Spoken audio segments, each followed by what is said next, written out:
My best friend Emma was scared, sneaking off to meet our janitor. I followed her, heart pounding. His threats made my blood boil. We planned to expose him. Then I spotted a teacher lurking in the shadows. My name is Jake, a junior at Lincoln High in Portland, Oregon. My life was pretty normal. Baseball practice, late-night study sessions, and hanging out with my best friend Emma. She was the kind of person who could make you laugh even when you were drowning in algebra homework. But lately, something was off. Emma wasn't herself. Her usual spark was gone, replaced by this quiet, nervous energy. She'd flinch at loud noises, avoid eye contact, and skip lunch to study in the library. I knew her better than that. Something was wrong. It started in October, right as the leaves turned red and gold outside our school. I'd see Emma slip away after last period, heading toward the back of the building where the janitor's office was. At first, I thought she was dodging someone, maybe a teacher or a bully. But then I noticed Richard, the school custodian, always nearby. He was in his late 40s, with a friendly grin and a knack for knowing everyone's name. Kids loved him. He'd high-five freshmen, fix broken lockers, and even sneak you a soda if you looked down. But something about the way he lingered around Emma made my stomach twist. One day,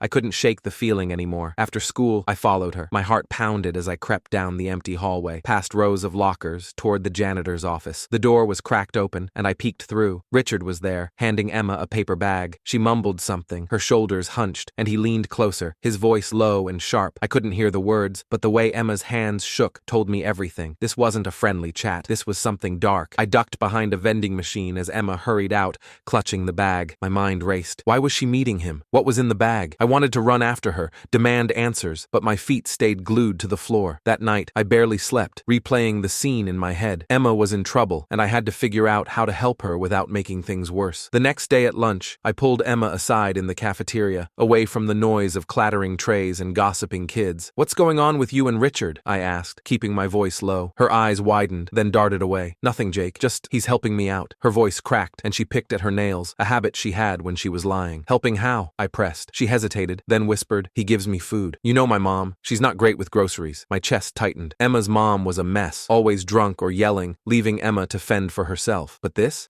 didn't feel right. "Emma, what does he want in return?" I asked, my throat dry. Her face paled, and she looked like she might bolt. After a long pause, she said, "He says if I don't do what he wants, he'll tell my mom I've been stealing from him. She'll lose it, Jake. You know how she gets." My blood ran cold. Richard wasn't helping her. He was trapping her. I clenched my fists, anger burning through me. Emma was my best friend, the one person I'd do anything for. I wasn't going to let this creep destroy her, but what could I do? I was just a kid, and this was a grown man with power over us all. I sat across from Emma at our usual spot in the park, a rickety bench under a sagging oak tree, just a few blocks from Lincoln High. The air smelled of damp leaves and distant rain, Portland's usual October vibe. Emma's confession about Richard hung between us like a storm cloud. My hands gripped the edge of the bench, knuckles white, as I tried to process it. She wasn't just getting food from him. Richard was holding her hostage with threats, using her mom's insanity as leverage. My best friend, the girl who'd once spent an entire summer teaching me how to throw a curveball, was scared out of her mind, and I felt useless. "Emma, how long has this been going on?" I asked, my voice barely steady. She stared at the ground, kicking at a pile of leaves. "Since last year," she whispered. "He started giving me sandwiches when I'd skip lunch. Said he felt bad for me." Her voice broke, and she hugged her knees. "I thought he was just being nice, Jake. But then he started asking me to meet him after school. Said I owed him." My stomach churned. I wanted to punch something, preferably Richard's face, but I kept my cool for her sake. "What does he want you to do?" I asked, dreading the answer. Emma's eyes filled with tears, and she shook her head. "He hasn't done anything yet. Just talks. Says stuff like I need to pay him back soon or he'll tell my mom I stole the food." She'd believe him, Jake. You know she would. I did know. Emma's mom was a tornado of rage and vodka, the kind of parent who'd ground Emma for a month over a spilled glass of water. If Richard told her Emma was stealing, it'd be a nightmare. "He's a monster," I said, my voice low, shaking with anger. Emma wiped her eyes with her sleeve. "I don't know what to do. If I stop meeting him, he'll tell her. If I keep going," she trailed off, and the fear in her eyes hit me like a truck. I reached for her hand, squeezing it gently. "You're not alone in this, okay? We'll figure it out." She nodded, but I could tell she didn't believe me. Truth was, I wasn't sure I believed myself. This wasn't some schoolyard bully I could scare off with a glare. Richard was an adult, someone the whole school trusted, and I was just a 16-year-old with no clue where to start. That night, I lay awake in my bedroom, staring at the glow-in-the-dark stars on my ceiling. Emma and I had stuck them up there in 8th grade, laughing like idiots when one fell on my face. She was my best friend, maybe more if I was honest with myself. I'd always had a thing for her crooked smile, the way she'd hum off-key to old rock songs. But she'd been through so much, and I'd never wanted to push her. Now,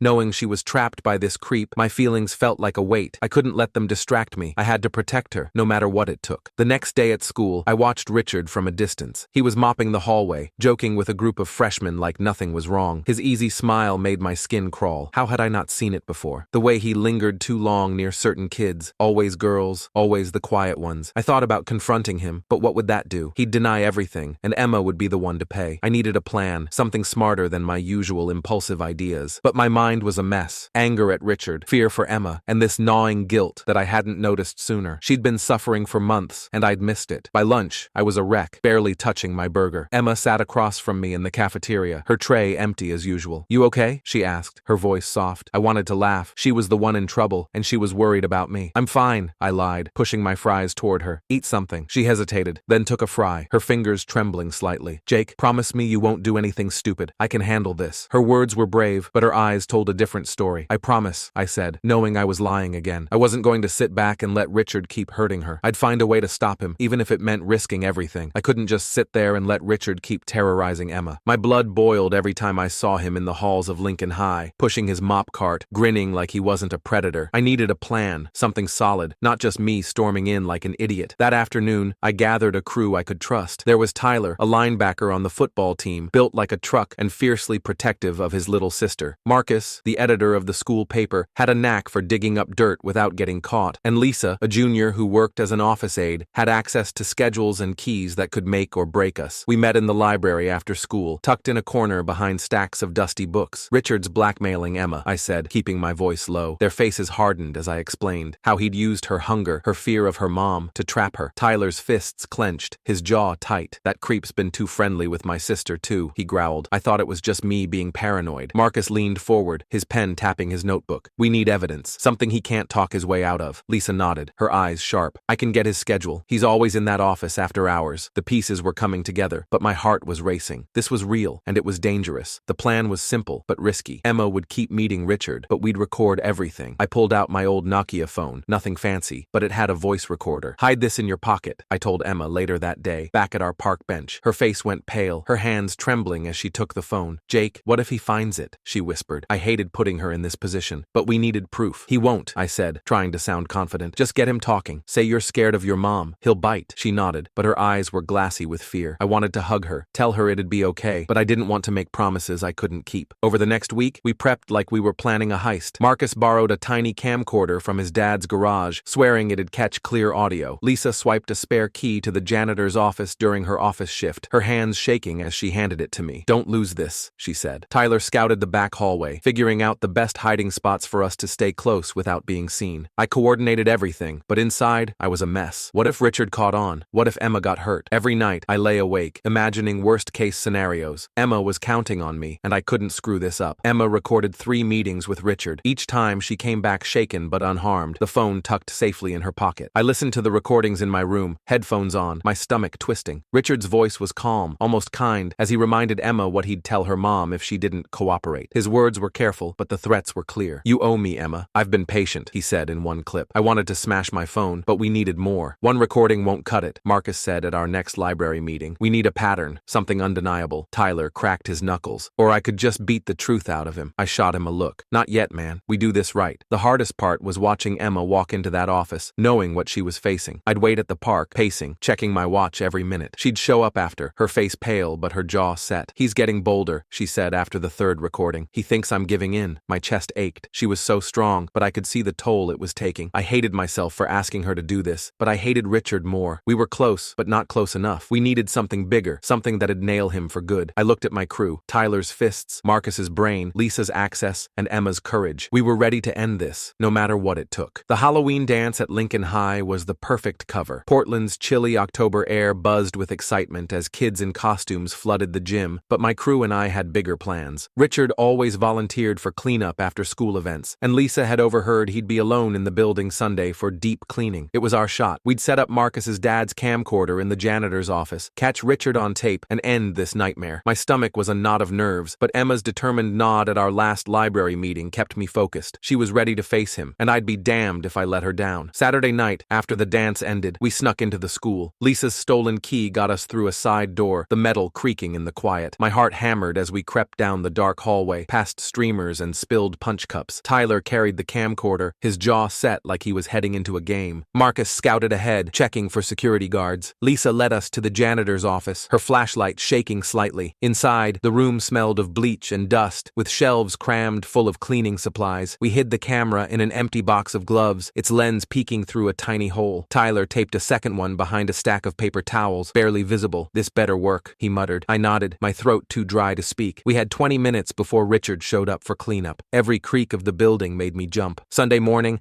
I picked Emma up at noon. She was pale, her hands stuffed in her hoodie pockets, but her eyes were steely. "You don't have to do this," I said, my voice low as we sat in my beat-up Honda outside her aunt's apartment. "Yes, I do," she replied, clutching my old Nokia phone, set to record. "He's not stopping unless we make him." We went over the plan again. She'd meet Richard at 2 p.m. and lead him to talk about his threats and use the code word homework if things went south. Tyler and I would be in a nearby supply closet, ready to burst in. I hated sending her in alone, but she insisted. "I'm tired of being scared, Jake," she said. Her courage made my chest ache. At 1:30 we slipped into the school. The silence was eerie, broken only by the hum of fluorescent lights. Tyler and I squeezed into the supply closet. The door cracked just enough to see the janitor's office. My pulse pounded in my ears. Emma waited by the office, her posture stiff but steady. At exactly 2 p.m., Richard appeared, his work boots echoing in the hall. "Thought you'd bail on me," he said, his voice too friendly, too slick. "Just busy with school," Emma replied, her tone calm but forced. I gripped Tyler's arm, my nails digging in. He didn't flinch, his eyes locked on the door. Inside the office, Emma steered the conversation like we'd practiced. "I'm scared my mom will find out about the food," she said, her voice trembling just enough to sound real. Richard chuckled, a sound that made my skin crawl. "She won't, as long as you keep me happy, Emma. You know what I want." My blood boiled. The camera was rolling, my phone was recording, but every word he said made me want to charge in. Emma pressed him, her voice steady now. "What happens if I don't? You'll tell her I stole, right?" Richard leaned closer, his voice dropping. "You don't want to find out. I've been patient, but I'm done waiting." I could barely breathe. Tyler's fists were clenched, ready to move. Then it happened. Richard stepped toward Emma, his hand reaching for her arm. "Don't," she said sharply, stepping back. "I've got homework to finish." The code word hit like a gunshot. Tyler and I burst out of the closet, the door slamming against the wall. Richard spun around, his face twisting in shock. "What the hell?" he started, but Tyler was on him, shoving him against the shelves. Cleaning bottles crashed to the floor, the noise deafening. "Stay away from her!" I shouted, grabbing Emma and pulling her behind me. Her hands shook, but she held up the phone, still recording. Richard's eyes darted between us, panic setting in. "You little shits," he snarled, but he didn't move. Tyler's size was enough to keep him pinned. "Got it all on tape," I said, my voice shaking but firm. "The camera, the phone, everything." Richard's face went pale. He knew he was done. Emma's breathing was ragged, but she stood tall, glaring at him. "You're not touching me again," she said, her voice like steel. We dragged him out of the office, Tyler keeping a grip on his arm,